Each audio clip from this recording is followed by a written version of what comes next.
Sebelum kita lanjut ke videonya, saya berharap dan mengajak kita semua untuk menonton video ini dari awal sampai selesainya, sehingga tidak ada di antara kita yang akhirnya gagal paham mengenai apa yang nantinya akan disampaikan oleh Bang Permadi Arya. Terima kasih.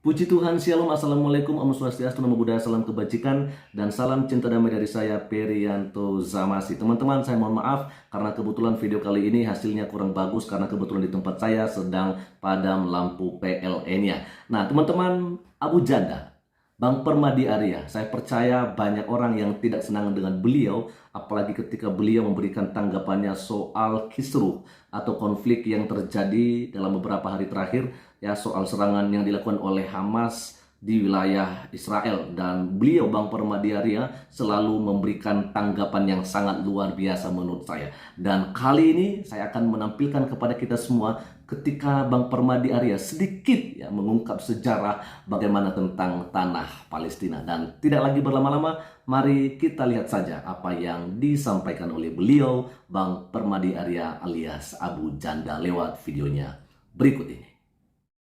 Agar bisa memahami urusan Israel-Palestina ini, kita perlu tahu sejarahnya dulu. Kekeliruan orang pada umumnya adalah mengira bangsa asli Palestina itu adalah Arab Muslim, padahal faktanya bukan. Palestina berasal dari kata Filistin, dan berdasarkan keterangan yang saya dapat di Museum Filistin di sini, bangsa Palestina berasal dari Pulau Kreta di Kepulauan Yunani. Mereka berlayar dari Pulau Kreta Yunani dan menetap di tanah yang kita kenal sekarang dengan nama Palestina. Jadi bangsa Palestina aslinya bukan Arab Muslim, tapi orang Yunani kuno. Waktu bangsa Filistin kesini dari Yunani, daerah ini dulu belum bernama Palestina. Daerah ini dulu masih bernama Kanaan atau Tanah Kanaan.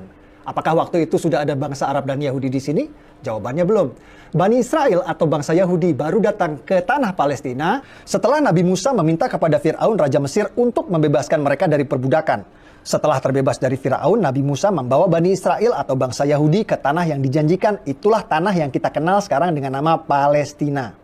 Setelah terbebas dari Firaun, Bani Israel Yahudi hidup di tanah Palestina ini turun-temurun selama ribuan tahun, mendirikan kerajaan Israel yang raja-rajanya tidak asing bagi kita. Salah satunya Raja David, atau yang kita umat Islam kenal dengan nama Nabi Daud. Siapa yang tidak tahu cerita Nabi Daud? Ia mengalahkan raksasa bangsa Filistin bernama Goliat hanya dengan sebuah batu.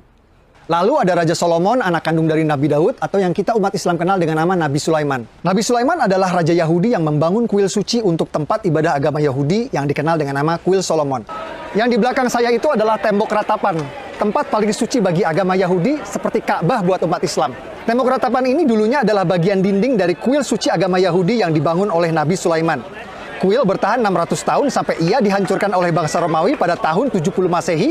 Lalu karena benci pada bangsa Yahudi, Kaisar Romawi Hadrian merubah nama Israel menjadi Palestina. Nama yang bertahan sampai hari ini. Jadi Kaisar Romawi Hadrianlah yang memberi nama Palestina pada daerah ini. Aslinya daerah ini bernama Tanah Kanaan. Lalu Bani Israel Yahudi datang, namanya berubah menjadi Israel. Kemudian oleh Kaisar Romawi Hadrian, nama Israel diganti menjadi Palestina. Jadi faktanya bangsa Yahudi memang sudah ada di tanah Palestina ribuan tahun sebelum Arab dan Islam masuk ke tanah Palestina. Inilah yang dijadikan landasan prinsip bangsa Yahudi sekarang ngotot mempertahankan negara Israel ini. Lalu kapan Arab dan Islam masuk ke tanah Palestina? Arab dan Islam masuk ke Palestina saat Khalifah Umar menaklukkan Yerusalem Al-Quds pada tahun 638 Masehi. Tempat ini bernama Umar bin Khattab Square atau alun-alun Umar bin Khattab. Dinamakan untuk mengenang sang Khalifah Umar yang menaklukkan Yerusalem Al-Quds pada tahun 638 Masehi. Guys, hari ini kita bersama Dr. John Seligman, sejarawan, arkeolog, ahli situs-situs purbakala bergelar Dr. S3. The place of the temple that is built by Solomon in the central part of what is today known as the Temple Mount. The area which is today used for prayer is the Western Wall, which is in fact actually an external wall of the Temple Mount itself. Right up until the time of the entry of Islam into the city of Jerusalem, when Umar enters Jerusalem, he would have mostly found an empty space. And for that reason, he builds a small mosque.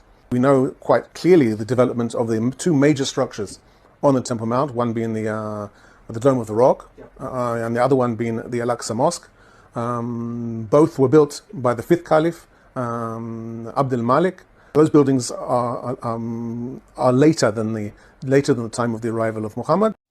Saya pikir ini luar biasa sekali teman-teman ya, seorang Bang Permadi Arya mengenal ya, memahami sejarah tentang tanah Palestina ini, dan saya salut dengan Bang Permadi Arya, sekalipun mungkin ada juga yang akhirnya tidak senang dengan saya karena akhirnya saya membawa-bawa Bang Permadi Arya di video saya. Tapi buat saya ini saya salut karena beliau sangat memahami soal ini. Yang saya mau sampaikan bahwa tidak semua saudara-saudara kita Muslim tahu dan memahami soal ini, sehingga apa yang terjadi ya seakan-akan mereka mendukung apa yang dilakukan oleh Hamas pada tanggal 7 Oktober 2023 yang lalu. Bahkan selevel pejabat sekalipun di Indonesia masih saja ada yang tidak mengerti soal hal ini. Oke, lanjut lagi. Arab dan Islam berkuasa selama 500 tahun sampai kerajaan Kristen Prancis datang. Atas perintah Paus di Vatikan, pasukan Prancis datang menaklukkan Palestina yang kita kenal sekarang dengan istilah Perang Salib. Raja Kristen Prancis mendirikan kerajaan Yerusalem dan berkuasa di Palestina selama 100 tahun sampai akhirnya dikalahkan. Setelah 100 tahun, akhirnya Prancis menyerah pada pasukan Raja Salahuddin Ayyubi yang berhasil merebut Palestina kembali ke tangan Islam. Ottoman Turki kalah di Perang Dunia I dan dipaksa menyerahkan sebagian besar wilayahnya kepada negeri pemenang Inggris dan Prancis. Provinsi Suriah dan Libanon menjadi milik Prancis, provinsi Palestina dan Jordan jadi milik Inggris. Inggris mengganti nama Palestina menjadi British Mandate Palestine. Lalu Perdana Menteri Inggris langsung mengambil inisiatif mendukung pendirian negara Israel di Palestina lewat deklarasi Balfour yang berbunyi, "Pemerintahan Yang Mulia Ratu Inggris mendukung pendirian rumah nasional untuk bangsa Yahudi." Pada tahun 1947, Perserikatan Bangsa-Bangsa PBB menerbitkan resolusi pendirian dua negara di Palestina, negara Yahudi dan negara Arab. Warga Yahudi langsung menerima tawaran ini dan mendirikan negara Republik Israel. Tapi negara-negara Arab tetangga menolak pendirian dua negara ini dan langsung memerangi Israel. Hasilnya, tepi barat dikuasai oleh Yordania dan Gaza dikuasai oleh Mesir.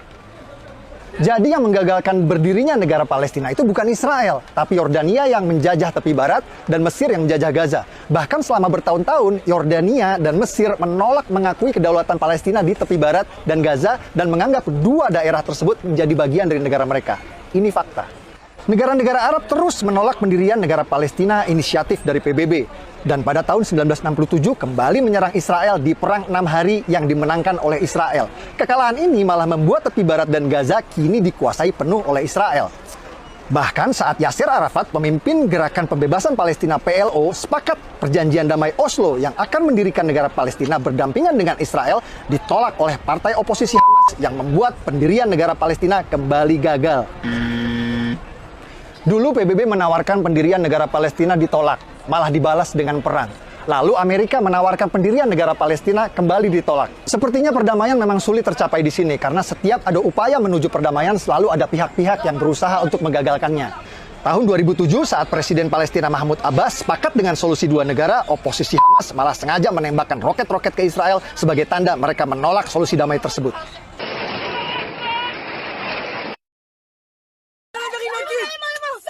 Fakta-fakta yang saya sajikan di video ini adalah hasil investigasi langsung di TKP. Banyak narasumber yang tidak mau tampil dalam video karena alasan keamanan.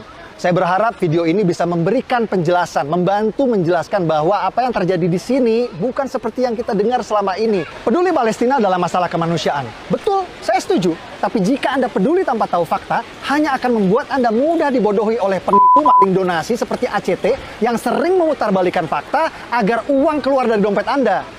Kalau menurut Anda video ini bermanfaat, share link video ini di grup WhatsApp Anda.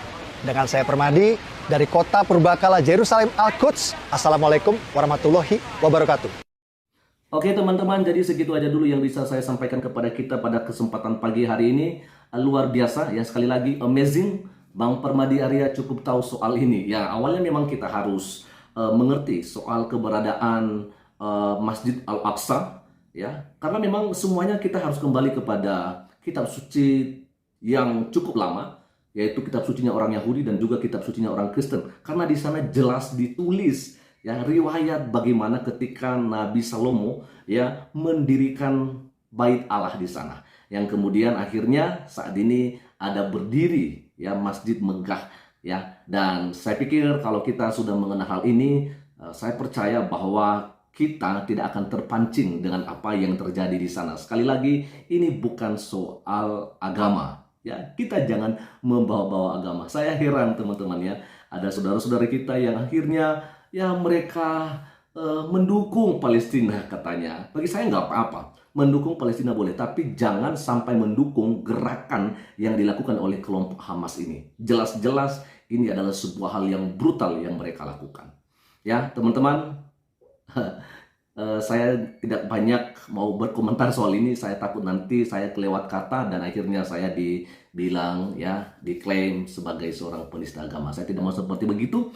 Yang penting kalau kita mau membantu, kalau kita mau menolong, ayo, masih banyak orang-orang yang ada di sekitar kita yang sesama anak bangsa. Mari kita membantu mereka selama kita masih bisa, daripada kita membantu orang yang ada di luar sana jauh dari kita. Padahal kita nggak tahu, ya, bantuan kita itu dipergunakan untuk apa. Untuk hal yang baik atau untuk hal yang tidak baik. Sebab itu, mari kita belajar soal sejarah dan mengetahui sebenarnya apa yang sedang terjadi di Hamas, Palestina dengan Israel. Selamat pagi, Tuhan Yesus memberkati kita semua. Shalom, Assalamualaikum, Om Swastiastu, Namo Buddhaya, salam kebajikan, dan salam cinta damai dari saya, Perianto Zamasi.